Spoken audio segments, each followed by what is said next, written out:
Friendship. It is perhaps the most beautiful, comforting illusion we carry with us into the ruthless battlefield of life. We are biologically wired, from our days in the caves, to surround ourselves with people who warmly nod at our jokes, who share our messy history, who make us feel emotionally safe. But in the high-stakes, hyper-competitive game of power, whether you are sitting on a glittering ancient throne or at the head of a massive, modern tech startup seeking comfort is the absolute fastest way to get your throat cut. Law number 2 is a bitter, jagged little pill to swallow. It goes against everything we are taught in kindergarten. Never put too much trust in friends, learn how to use enemies. Let us travel back to the opulent, deeply treacherous heart of the Byzantine Empire in the mid-9th century. Meet Emperor Michael III. Michael was a young, inexperienced ruler, desperately surrounded by scheming, whispering courtiers.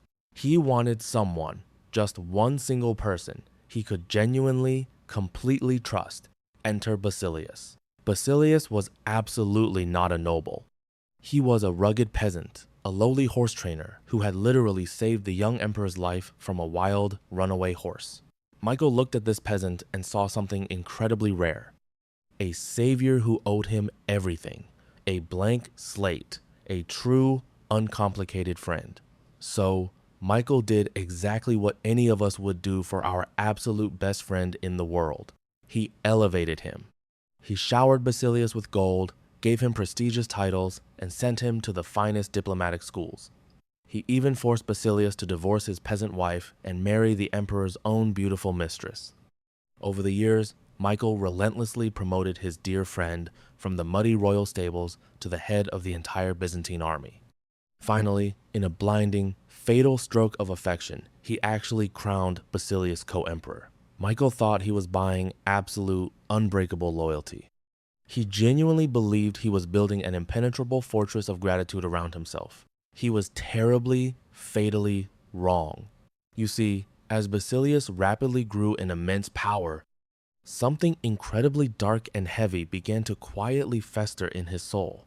It is a psychological poison that Robert Greene expertly diagnoses, the crushing, humiliating burden of gratitude.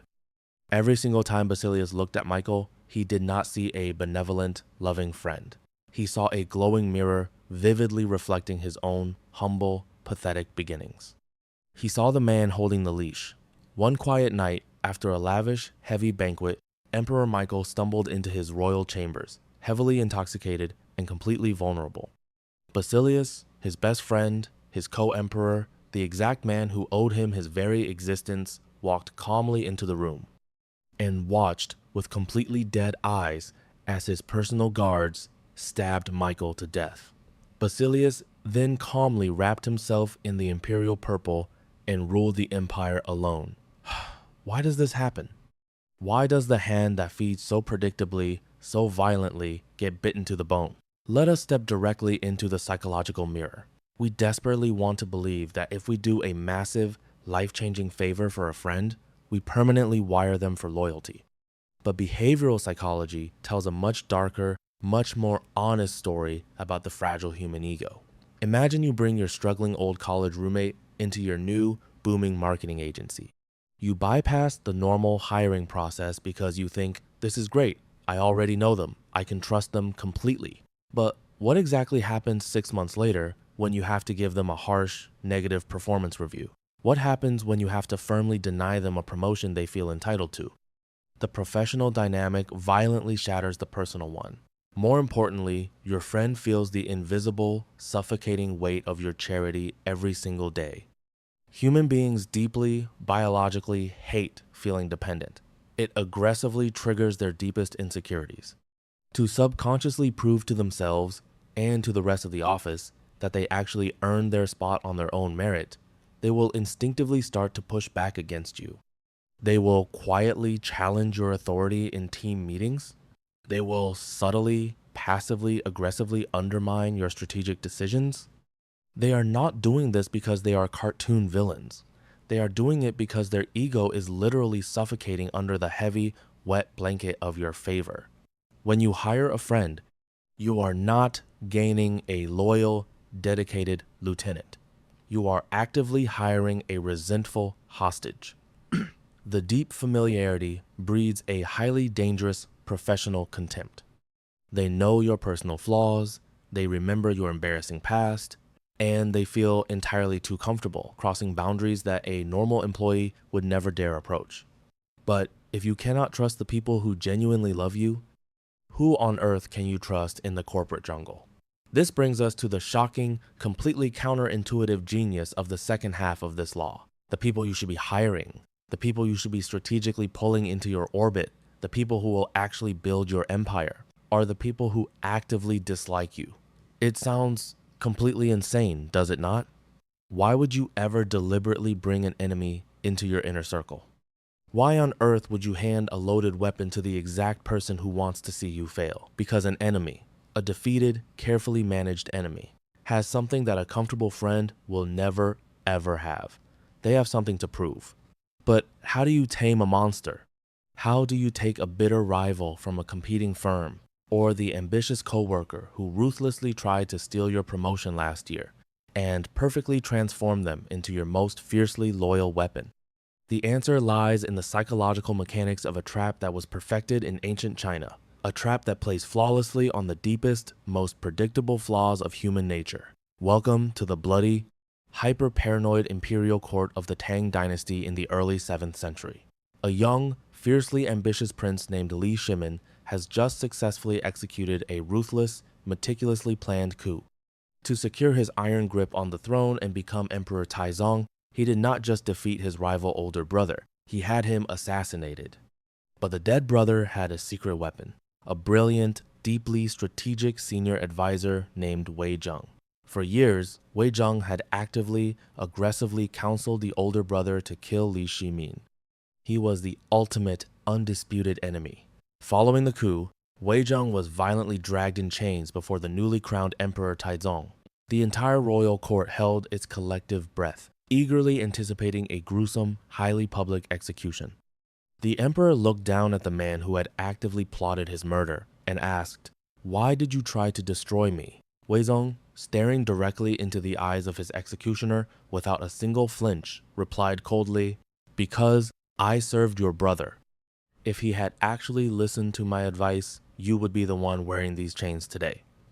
Now, what would a normal, emotionally driven human being do in this exact moment? They would let their ego take over. They would sever the man's head to instantly soothe their raging insecurity. But Emperor Taizong was not playing a game of ego. He was playing the immortal game of power. He instantly recognized the raw, terrifying value of a man who was that fiercely loyal, that brutally honest, and that intellectually capable. Taizong ordered the chains removed.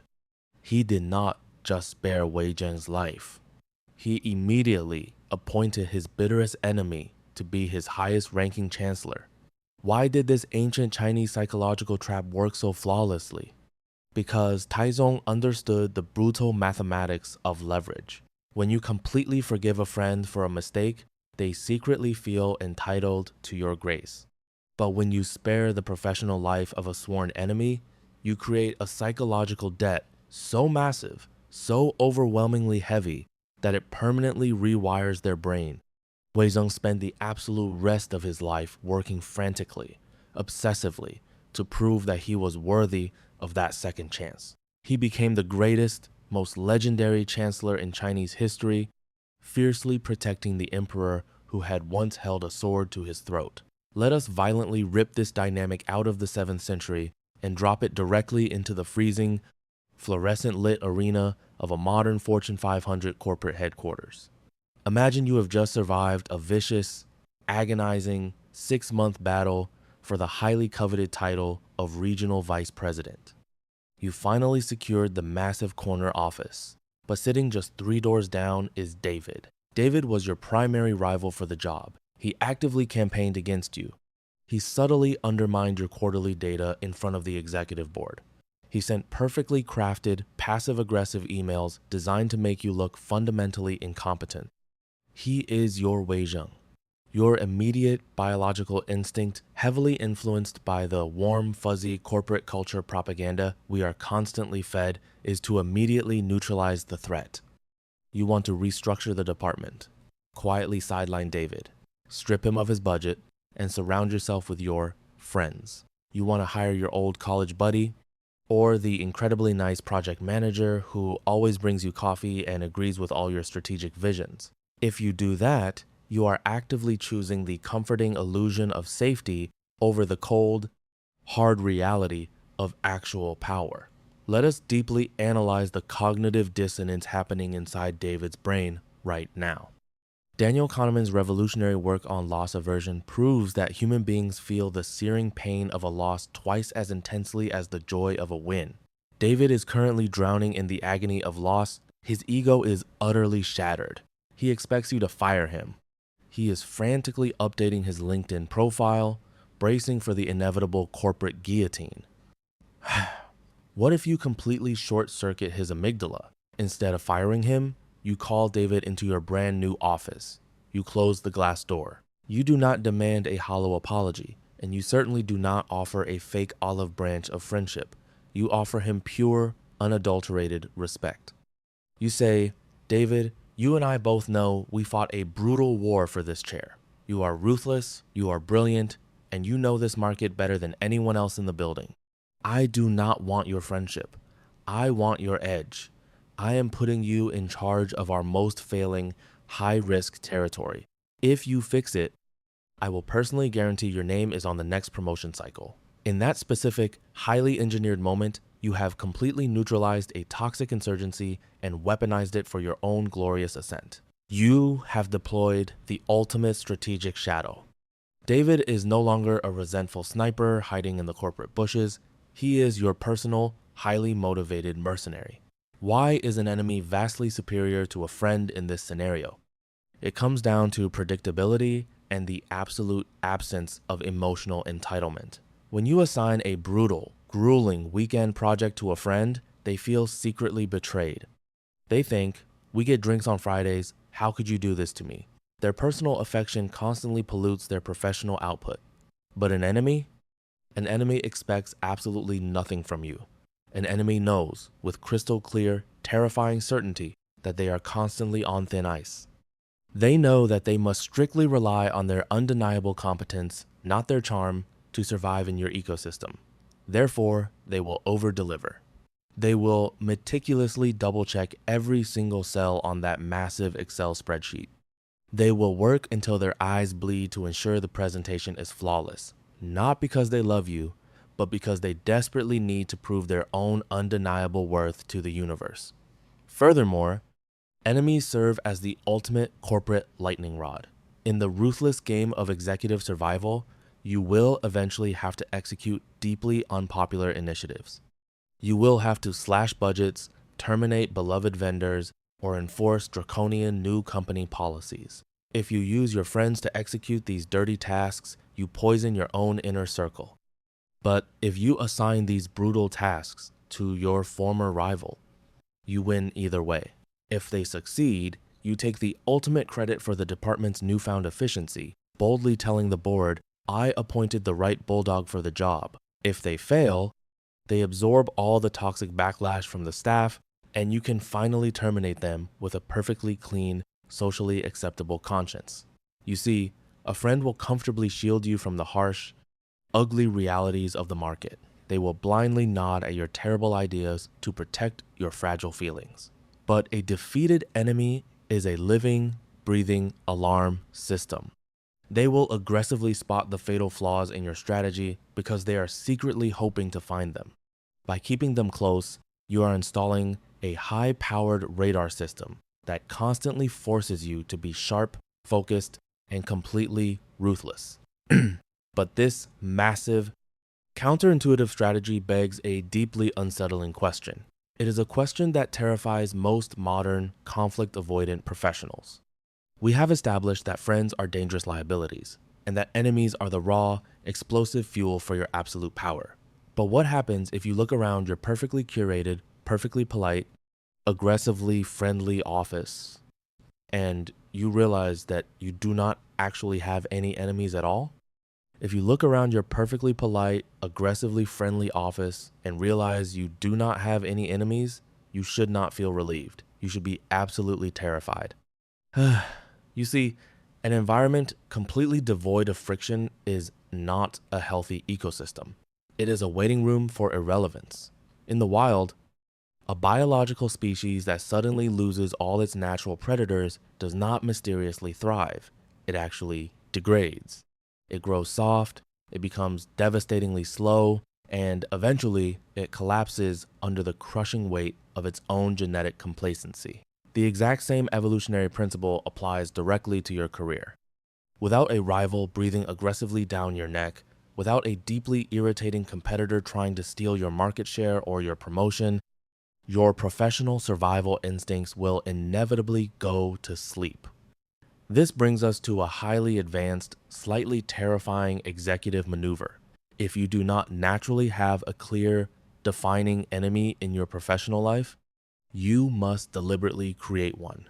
I am not suggesting you walk into the break room and aggressively throw a cup of hot coffee at the IT director. I am talking about the strategic, highly calculated manufacturing of a nemesis. Think about one of the greatest corporate warlords of the modern era, Steve Jobs. In the early 1980s, Apple was a scrappy, highly chaotic startup. Jobs desperately needed to unite his fractured, exhausted team. He did not do this by offering them a warm, fuzzy vision of corporate friendship. He did it by declaring total, uncompromising war on the biggest, most intimidating enemy he could possibly find, IBM. Jobs masterfully painted IBM not just as a business competitor, but as a terrifying, dystopian villain trying to control the world. He gave his engineers a massive Goliath, and by giving them an unstoppable monster to fight, he instantly transformed his messy, divided team into a unified, hyper-focused army of Davids. The enemy provided the exact structural integrity his company desperately needed. Behavioral psychology fully supports this dark, incredibly effective tactic. It leverages a cognitive phenomenon known as the in-group, out-group bias. Human beings are fundamentally tribal. We bond significantly faster and much more deeply over a shared hatred than we ever do over a shared positive goal.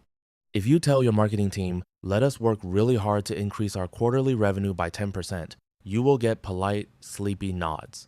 But if you stand up and passionately say, the arrogant guys over at the competing agency just publicly mocked our last campaign, and we are going to completely obliterate them this quarter, you will instantly feel the electric, violent shift in the room. An enemy provides absolute, crystalline clarity.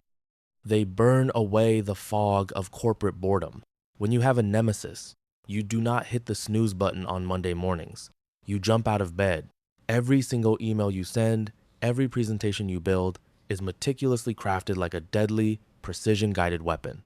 Your enemy, simply by existing, forces you to elevate your game to a level that a comfortable friend never could. Now, let us bring this massive, ancient law back to a deeply personal, intimate level. What do we actually do with our friends? Do we completely discard them? Do we treat everyone with cold, paranoid suspicion? No. But we must drastically redraw the emotional boundaries of our professional lives. You must clearly separate the warmth of your personal life from the freezing, calculating mathematics of the boardroom. Keep your friends exactly where they belong, in your personal life. Drink with them on Friday nights. Invite them to your wedding. Share your deepest, most agonizing personal vulnerabilities with them over a cup of coffee. But when it comes to executing a complex project, when it comes to building your actual empire, you must ruthlessly evaluate people based entirely on their raw competence and their strategic utility, absolutely nothing else. If you hire a friend simply because you like them, you are actively prioritizing your own emotional comfort over the survival of your mission. And in the brutal game of power, comfort is always paid for with blood.